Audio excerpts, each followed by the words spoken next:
What I'd like to do now is talk about the principle of pseudo-steady state. And this ties very nicely into the single-phase material balance. Okay? This is the other part of what we're going to, once we get all this stuff together, we'll have an equation that we can use for boundary-dominated flow.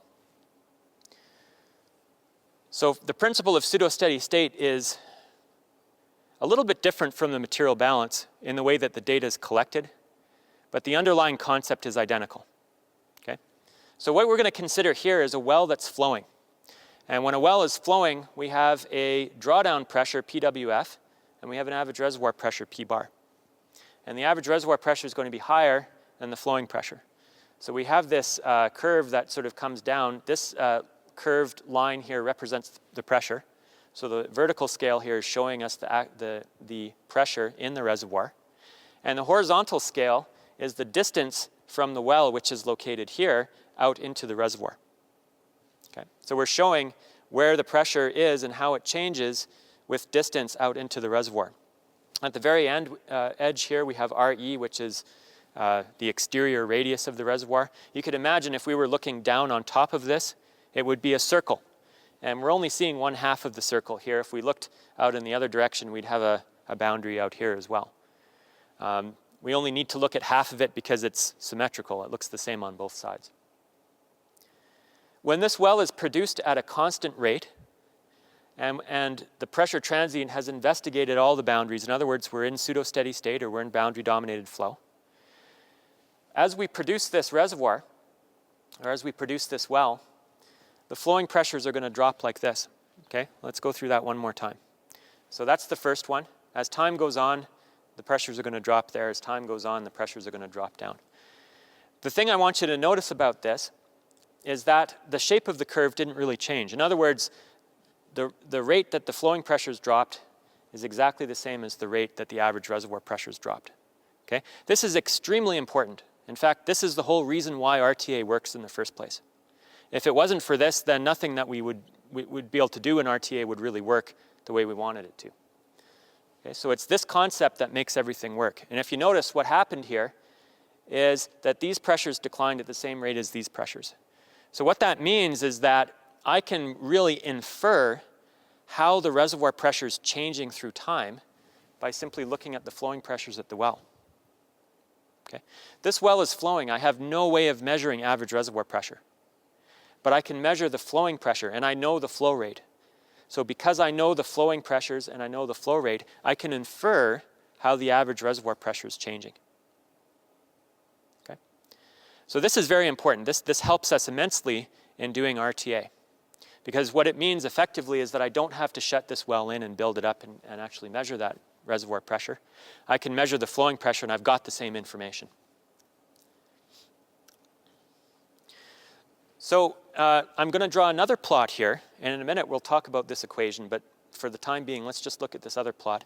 Let's say, for instance, that instead of plotting average reservoir pressure, okay, so this equation tells us average reservoir pressure, but we don't have average reservoir pressure. All we have is the flowing pressure. So instead of plotting average reservoir pressure, we're going to plot PI minus flowing pressure. Well, it turns out that if we do this, we're also going to get a straight line. And it looks a lot like the straight line that we got when we plotted this one.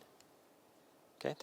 In fact, they have exactly the same slope, which is very handy. Okay? They have the same slope, which means we can use the data to determine the same thing. The only difference is that this line is not going to go through the origin. Okay? This line is going to be limited with a y-intercept b. And we'll talk about what that means in a minute. But what we end up with is this equation, and I'm going to talk about how we derive that in a minute. But the main thing I wanted to show is that these things have the same slope. And if we go back and look at this previous one, that slope is going to be the same as this slope. Okay? And it's the slope that gives us the oil in place. So we can determine the oil in place from the flowing data. This is called a flowing material balance.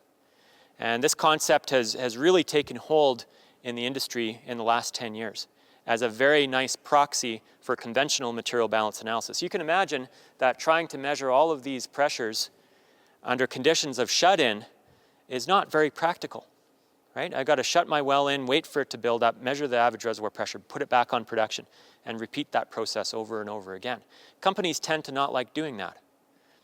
It's much better if you can have a continuous flowing situation and use the data that you have from flowing. It's much more practical, much better economics on that, and thus we have a flowing material balance. So this is the simplest form of the flowing material balance.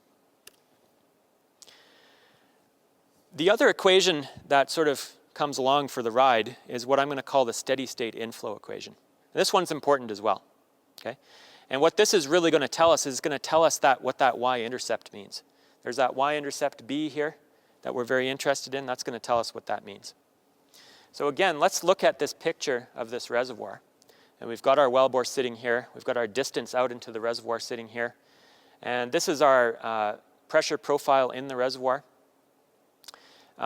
There's a equation that relates the average reservoir pressure to the flowing pressure. Okay? And this equation is very well known. It's just Darcy's law. Really, that's all it is. So Darcy's law is really going to tell us the difference between these pressures, and it's a function of things like permeability, skin, and drainage area. Okay, so that's where that number comes from. So this B that we see here, B pseudo-steady state, is what we call a reciprocal productivity index.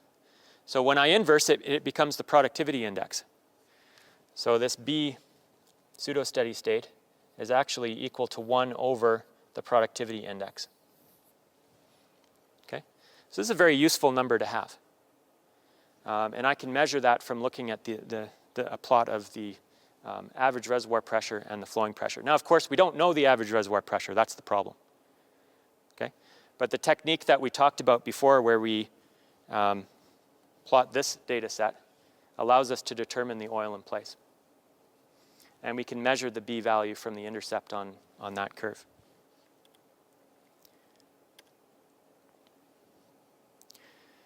All right, one last thing to sort of tie all of this stuff together.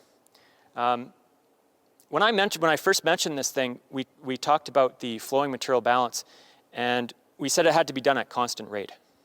Okay, that was the first assumption that I put in there. We can actually make this work for variable rate as well. And let me show you really quickly how we do that. Let's get some extra space here.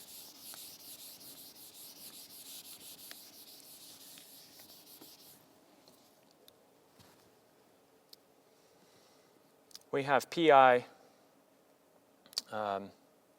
minus PWF equals M pseudo-steady state NP plus B pseudo-steady state times Q. We're going to end up having an equation that looks like this.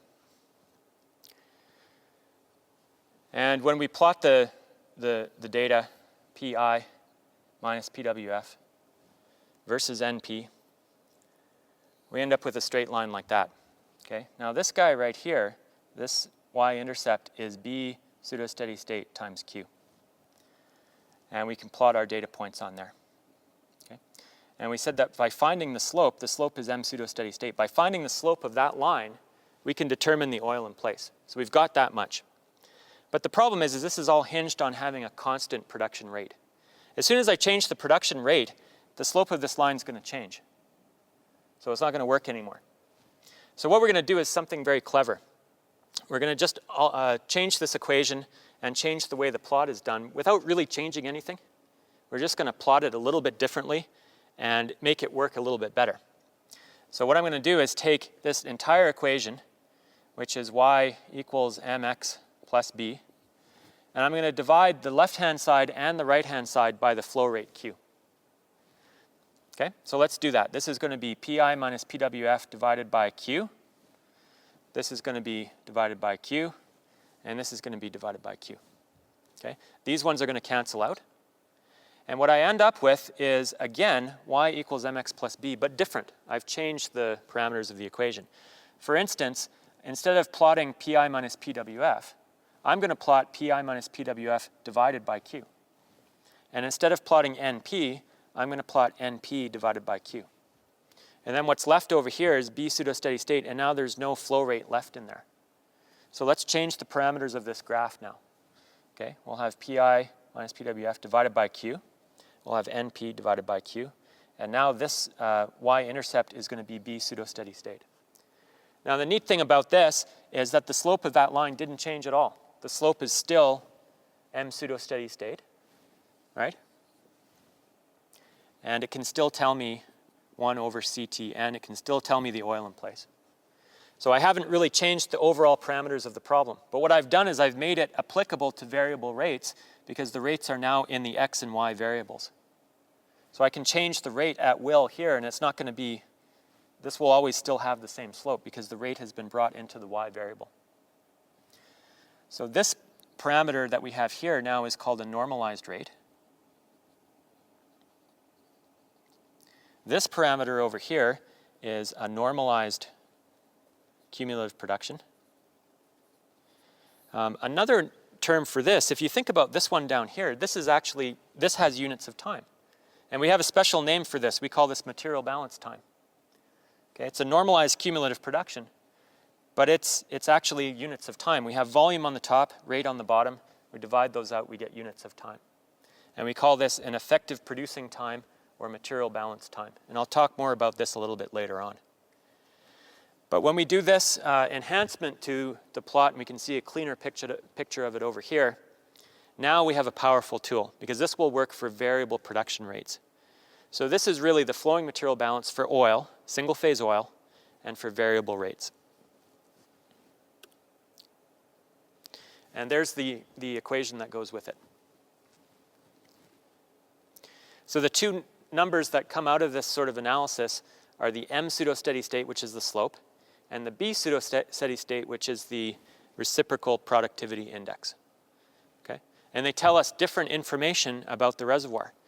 The slope is going to give us, so if it's a steep line, it's going to give us a small oil volume. If it's a shallow line, it's going to give us a large oil volume.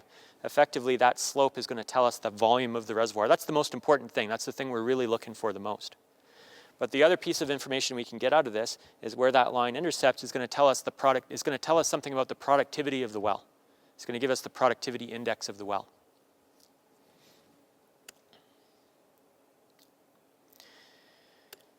All right, the three most important equations in modern production analysis. So we've gone through this. This is just a review of what we've talked about. We started out with this one. This is material balance equation. Oops. This is material balance equation. So this tells us something about the reservoir pressure. But unfortunately, this equation requires us to know the reservoir pressure, and it doesn't work for the flowing situation, right? So for years, we couldn't really do anything with material balance and production data. They were at odds because we didn't know what the reservoir pressure was, what the average reservoir pressure was. The other equation which we talked about is the steady state equation, the steady state inflow equation. That relates average reservoir pressure to the flowing pressure. Okay? And again, this is just a statement of Darcy's law. This first equation is material balance. The second equation is Darcy's law. When you put these two together, this is where the magic happens, so to speak. When you put these two together, you end up with the bottom equation, which is the pseudo-steady state equation. That is the RTA equation, okay? The rate transient analysis equation, and the equation that we use for the flowing material balance. So how do I put these two together? Well, effectively what I do, one way to look at this is you subtract the two. If I subtract the top one from the bottom one, the p bars cancel out, which is exactly what we want.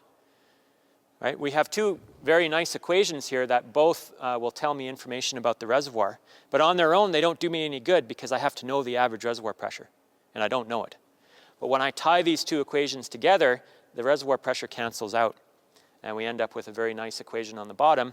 Everything in here, it's a more complicated equation, but everything in here is something that can be measured in the reservoir. I can measure the PI, right? I mean, PI is one constant at the beginning. If I know the PI, I don't need to measure average reservoir pressure going forward. I just need to know PI. I can measure the flowing pressure. That can be measured while the well is flowing. I can measure the flow rate. That can be measured while the well is flowing. And the only other numbers that come out of it are the m pseudo-steady state slope and b pseudo-steady state y-intercept.